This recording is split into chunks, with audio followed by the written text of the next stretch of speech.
আজকে খাসা আম আনছিলাম দেখো কত মিস্টারের গেছে রিকোয়েস্ট খাসা আমের একটা ভর্তা খাইতে না তো ভর্তা খুব বেশি মজা হয় তা খাসা আম চুলানি হইল আমি কই কিলা ফইলা করবানি ভর্তা না ওলা খান লাম্বে লাম্বে আগে চুলাইলি তা বুঝি দেখো কত এত লাগে কাজটা কি ওখান ছেলা পারেন মানছে ফাইরা আসলে এটা বাংলা শুনি না কোন দেশি অন্য দেশি না নে আমার কিন্তু গ্রান আছে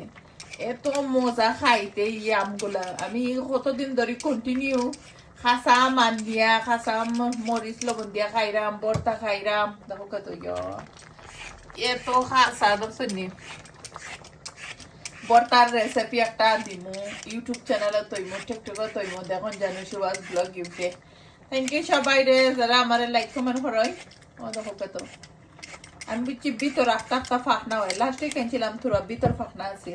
বা 1-2 দিন রাখিলাও যদি গরম তে ফাঁকি যায় আমি গেছে কালকে আনছি আর আজকে বানাই দিলাম তে ও তো বেশি ফাঁকতো না অত নেই খার খার মানে কি আমের ভর্তা খাইতে ভালো লাগে আমরা সিলেট মুখ আসলে চাটনি হই আমের চাটনি বা সবাই বুঝবা লাগে কি আমি হইরাম ভর্তা ঝটপট কুইক একটা ভর্তা বানাইলিমো সাইডটা আম দিয়া